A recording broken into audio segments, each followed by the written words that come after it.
Before we continue with our Vati Elden Ring reactions, I wanted to stop by and check out this video in order to kind of answer a question that I had in the previous reaction that I did in regards to why Malenia was like staying there and attacking us despite the fact that Mikola isn't there anymore. So shout out to the patron who suggested I check this out. And of course, as always, the link to the original video will be at the top of the description. What's going on, people? It's Jake, and welcome back to another Elden Ring discussion video. Today I'd like to talk about Malenia and why she would have been provoked into attacking us right away. I wanted to have this discussion because there was a point to be had about the fact that like Malenia is also kind of blind. Maybe she doesn't even realize that Mikola isn't even there, or potentially it's all part of Mikola's plan and she's just kind of following that plan. Those are kind of my initial thoughts anyways. I've always found it strange that even if we know the location of Mikola in Mogwin's palace, we still aren't given the option to at least tell Malenia this information. She had been in a deep sleep here at the base of the Halo tree since her soldier brought her back here after her battle against Radahn. So you think this information would have been well received by her and all of Mikola's followers who have been looking for him. Whether we know this information or not, by the time we enter the Halo tree, we are attacked by everyone and everything without any hesitation. In fact, we are attacked by pretty much everything throughout the lands between, with the exception of a very small few. But even those few know exactly what and who we are just by looking at us.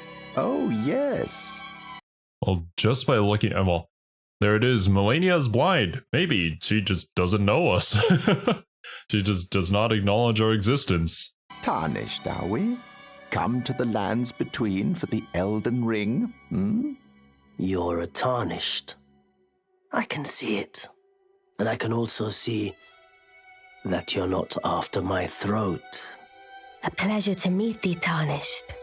I am the witch Renna. I'd heard tell of a Tarnished hurtling about atop a spectral steed. Foul Tarnished. What do you want? I told the all-hearing brute that I possess no such medallion. That thug made off with a precious necklace. I need someone to retrieve it. Only, he too is tarnished. No, the help is very much appreciated, even from a tarnished. Despite appearances, nobility is no prerequisite to serving the true order. I think these examples make it apparent that no matter where you are from in the lands between or what groups you're a part of, being a tarnished isn't exactly a secret. It's widely known that the Greater Will has brought us back to the lands between as a last resort to mend the Elden Ring back together. Some support you in this cause, some try to take advantage of you, but most don't even think it's possible for you to do so. So why not try to stop you? You're trying. I mean, that's kind of a very realistic way of looking at it. Mending the Elden Ring seems like such a Herculean and impossible task, and even as the player, it's presented as such. You know how many bosses you gotta go through and how skilled you have to be at the game, or I guess how much perseverance you have to have. I know that there are people who just can't get into Dark Souls games because of how it's presented and I guess the difficulty. And there's plenty of discussions around whether or not there should be like a difficulty setting in the game, which I feel like is really up to the intent of the developers of the game. Because if they're thinking of it in that kind of way, then there's so many things that they have to take into account and change. When ultimately it is their game and it is their choice and how they want it to be experienced in a particular way, you know? Which also reminds me that I was also suggested a particular video about like, I believe is the philosophy behind Dark Souls games. I should probably check that out as well. I kind of have an idea, and I'm pretty sure Vati talked about the general concept of it. But because I wasn't there ever since, you know, the first Dark Souls games and learned about that lore, then it was kind of just like a mention to a previous thing he said. So yeah, I should definitely check that out as well. trying to take a powerful great rune from one of their leaders, like Godric's soldiers and Margit trying to stop you from entering Stormvale, or Radahn's followers allowing you to fight him to obtain his great rune, even though they're likely just seeing it as an excuse to see some champions die in battle against their once great leader. I'm sure this isn't the first festival that's been held at Redmane Castle, which means champions have failed time and time again until you finally put Radahn to rest. No one really believes that our journey is something actually possible to complete, but our reason for living is only possible because the guidance of grace has allowed it. Our initial purpose is solidified by Enya and the two fingers of the Round Table hold. The Greater Will has long renounced the demigods. Tarnished, show no mercy. Have their heads, take all they have left. Indeed. This is pretty clear, cut and dry instructions from the Greater Will. Do Destroy what it all the takes to demigods. retrieve as many great runes as possible to mend the Elden Ring. As we know, we don't need all of the great runes to complete this goal. Only 2 are required. So getting more great runes would depend on the particular tarnished. I hesitate to use the word greed, but if only 2 are necessary to mend the Elden Ring, obtaining the rest seems unnecessary unless that tarnished just wants to acquire more power, just like the demigods themselves did, starting the Shattering War. Now, it isn't known how public these exact instructions by the Two Fingers are, but like I said, it seems like everyone else already knows. So this gives us a good... I mean, yeah, that's a good point. The majority of people that you meet and are friendly to you refer to you immediately as Tarnished without you even having to say anything. So I feel like it's common knowledge that this is a thing. Then maybe this ties into Malenia's thing of like, oh, you're tarnished, and she knows that we're tarnished, but she doesn't want the Elden Ring to be, you know, reforged, which is why her and all of Miquella's followers attack us immediately without even giving us the option to let them know that Miquella is with Mohg. Maybe that's where this video is going? We'll see. Enough reason for Malenia to attack us on sight. He would know that we are there to obtain her and possibly Miquella's great rune. This would obviously be at the disadvantage of the Empyrean twins, and as the Blade of Miquella, she is the best equipped to stop us, or at least she was. Yeah, there you go. As I do believe Malenia, at this moment when we find her, is struggling physically and mentally. The physical struggles are obvious. She's lost most of her limbs that needed to be replaced with unalloyed gold prosthetics, and the scarlet rot has spread to her eyes, which are completely covered, meaning she has lost all vision. This is most likely the reason that Malenia's movements are so sporadic, at least in regards to her waterfowl dance. Dude, the fact that she can't even see you and she's one of the hardest bosses ever in video game history is, it's really telling of Malenia's actual skill level. That's insane, and yeah, it does make a lot of sense. They are demigods after all, and we're the Tarnished, and that's kind of the Tarnished, you know, our path. The intent doesn't really matter as long as the possibility is there. Malenia's probably gonna cut you down. Wildly swings her sword around herself, creating a sort of bubble that makes it extremely difficult to dodge. While her movements are still beautiful and somewhat calculated, it's not a stretch to call some of her movements random or without precision, because she can't exactly pinpoint where we are. Now, the tragedy of Malenia's story is that she is in a state of suffering, sleeping and waiting for her brother to return to her as she continues to rot away. It also seems like her pride and ego are damaged. She doesn't want to be the goddess of rot. It makes it very clear what she wants to be, the Blade of Miquella. Of course, we get annoyed at how many times she tells us this, as we most likely die to her many times over. She will say the same thing, that she is Malenia, Blade of Miquella. Now, this might be a bit of a stretch, but someone who is actually prideful or proud of who they are doesn't have to voice that to the world over and over again. They don't have to state the fact that they've never been defeated. They would simply just take pride in that fact and let their reputation speak for itself. But it seems like Malenia has lost that pride in herself and is actively trying to convince herself that she doesn't need the power of the rot and that she is powerful enough as she is.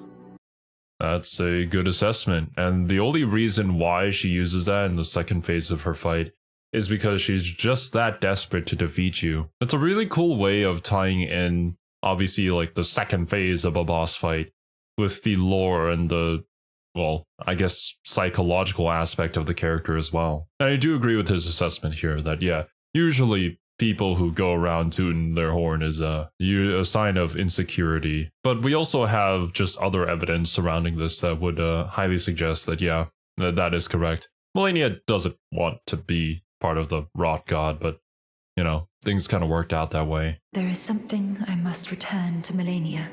The will that was once her own. The dignity. The sense of self that allowed her to resist the call of the scarlet rot. The will of the her pride own. she abandoned to meet Radahn's measure. It could be possible that Malenia is suffering from some sort of delusion or delirium, and she has to keep mentioning that she is Malenia in order Blade of to Miquella. ground herself. She has to keep telling herself that she has never been defeated, even though the argument can be made that she was defeated and by had Radahn. to resort to something beyond herself in the battle with Radahn, just as Millicent mentions. She had to resort. Because we see in the cutscene that she's fighting against Radahn, but then obviously she releases the Scarlet Rod, which completely cripples Radahn afterwards. It's super effective, but she wouldn't normally ever want to use that unless if it was dire circumstances. Resort to the power that is slowly killing her, and now to slow that growing power of the rot, she has to convince herself that she doesn't need it, or it never even happened. In short, she has basically lost her mind and needs to convince herself that she is powerful enough on her own. So when we come walking in, she sees it as another opportunity to prove to herself and to the rot growing inside of her brain that she is Malenia, Blade of Miquella. Now, I would love it if it were possible to talk to Malenia at some point, possibly having the option between phase 1 and 2 to tell her where Miquella is located if we had gone to Mogwin's palace before meeting her in the Halo That would tree. be awesome. And you guys seem to feel the same, as almost 90% of 15,000 votes agreed that this hypothetical interaction with Malenia would have been interesting and made sense. I agree. Now, some of you mentioned that yes, it would have been awesome, but if we could do this, that'd be too happy of an ending to the questline. FromSoft loves to make us cry and need. I mean, obviously, I haven't played any of the previous FromSoft games, Dark Souls games. There's also Bloodborne and Sekiro, right? But I mean, does it always have to be sad as long as it's a good story? I don't think the point of a Dark Souls game is to make the player sad. Obviously, you're going to experience a very wide range of emotions, a lot of frustration that boils into a lot of other things, but that's just because of, you know, the game and you got to get good at it. But the story itself, I don't know. Obviously, I don't know the writer's intent, but I don't think it's to make people cry or to be sad. It's a sad ending to every friendly character we meet in all of their games. Now, I completely agree with this, but I don't think this interaction would lead to a happy ending. Could you imagine how Malenia would react to seeing Miquella like this? Yeah, Probably right? Not too well, considering she's already in a pretty fragile state of mind. It would just be so interesting to at least have the choice to tell her Miquella's location if we know it, or just kill her in between phases. And if okay, I mean, I could be wrong there. If that really is their intent, then sure. But I still think it would be kind of interesting to see Miquella face off against Mohg after finding this. Or, well, if we had seen this, then we'd probably already have done the Mohg boss fight, I'm assuming as well. So this could certainly lead to, like, yeah, tell Malenia, she sees Miquella, she goes crazy, and then we have to stop her. The only good thing that happened here in Elden Ring is kind of their relationship, and it ends like that. Yeah, Yeah, that's... We choose to kill her, she would become the goddess of rot, and it ends up being a permanent choice. So when you go back to fight her, if you die, she'll just transition from her first phase to the second without the choice. Maybe just having this knowledge of Miquella could have resulted in a different cutscene, but ultimately the same outcome, just like with Sif and Artorias in Dark Souls 1. While it led to the same outcome, it gave a completely new meaning and tone to the fight. Yeah, I have no idea about that one. Tragically sad. Now, I'm not complaining about what we got by any means, just bringing up some potential possibilities. And who knows, maybe all of this will be possible in the DLC because it does have some serious implications toward time travel. And we know it's potentially possible because of our fight with the Dragon Lord. Man, I really can't wait for DLC to come out. I hope the release date is at least announced at Summer Game Fest this year, even though I'm almost positive we here in the future know when it's happening until next year at some point. I'll be reacting to it live over on Twitch, so go drop a follow and come hang out there if you want to. That's all for today's video. Thanks for watching, and I'll see you guys in the next one. Take care. Let me see. Yeah, that does make sense for Malenia's character and like her relationship with Miquella, as well as her circumstances of wanting to be that person for Miquella, but having the rot god be a thing with her. All these videos that I've been watching, you just mentioned like the possibilities of things that could happen because of the DLC. And then, you know, the DLC is right there for me to watch, but I just can't get to it yet. I need to kind of like go through all the steps in order to understand it before I get there. But man, I'm really excited to whenever we do get to the DLC stuff. But yeah, thanks to Wolves Gaming for suggesting I react to this. Also, don't forget to go and support the original creator. Link at the top of the description as always. I hope you guys enjoyed, and I'll catch you guys in the next one.